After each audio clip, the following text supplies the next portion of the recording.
So joining me now is my friend and my colleague, Alexa Lavoie, and we're going to talk about some of her most recent work, including her trip to Maui to investigate the Lahaina fire.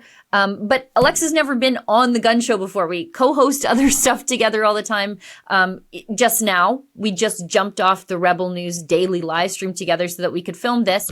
And I can't believe it's taken so long to have you on the show, but thanks for agreeing to this interview. Thank you for having me. And it's always an honor because I know that your show is so people like it so much. And always good to be on a show that is appreciated by Rebel viewer.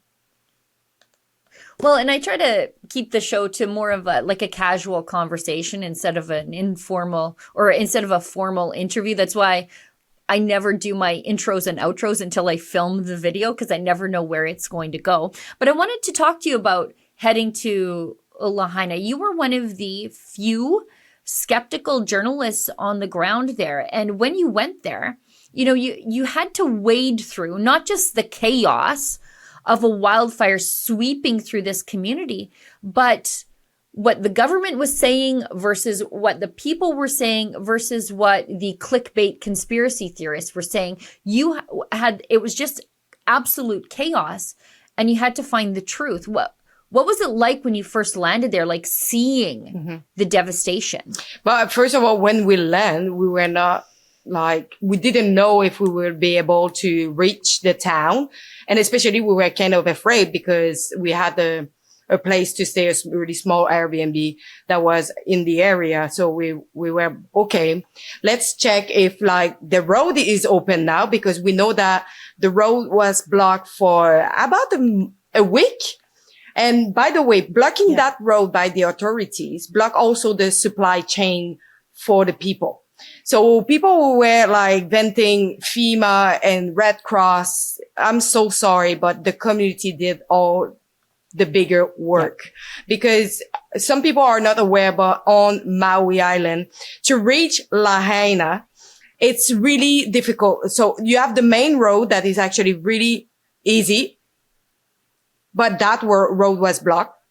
Or you have another road that had a lot of dead accident that happened on that road because it's a single one-way road where they have a hill and it's really dangerous because the car go on both sides when the car is facing each other. So you need to go backward with your car when it's ravine, hill and rock that are falling. So the community took that road to take the supplies that was coming from FEMA and everything because they let all this in Kaului.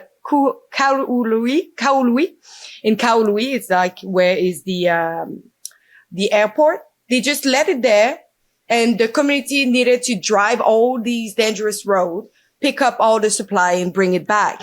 When they have also boats full of supplies from other island or other places in the island coming to bring to them. So it's when we look at the conspiracy theory, I can understand that some people were believing on direct energy since Maui and I think in Mexico, there is two places where they actually work on direct energy. So, when you have a part of the information and that the mainstream sometimes have misinformation and disinformation towards the viewer and the public, you are always skeptical to know, is it really true what they are saying? And why this old town that used to have brush fire, why this time this old town have passed to finish in ashes? So first of all, we find out that the first brush fire that was ignited by one of the power line that collapsed into the ground was supposed to be 100% contained.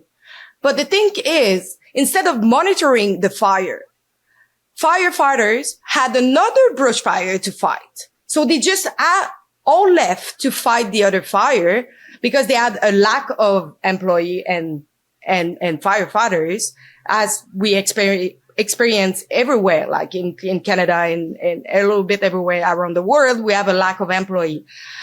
But the thing is, with the Hurricane Dora that was passing by, with the big wind, this fire sparked up and they actually burned down the old town. And by the way, some people were saying like, oh, some houses of rich people are still there, standing up. But it's not only their house. A lot of houses was intact. Churches, some churches was completely intact. It was kind of strange, but a firefighter was explaining to us that with the wind that was going back and forth, the fire had burned in zigzag. And so letting some houses perfectly intact, same if they are made with wood, perfectly intact and untouched. So you can see the pattern of the fire burning like back and forth places. And it's so like disgusting to think that in the morning, since they had no power and no electricity and the wind was so powerful. So it was supposed to be the first day of classes for students, but all the students did remain at home, taking care of their sister and water. And so all of them were not warned. So a lot of children passed away that day. Oh, hey, what you just saw there is a clip from my weekly full-length show, The Gunn Show. It airs on Wednesday, but this is the internet. You can watch it whenever you feel like. You just have to become a subscriber to our paywalled premium content. Just go to rebelnewsplus.com to become a member today.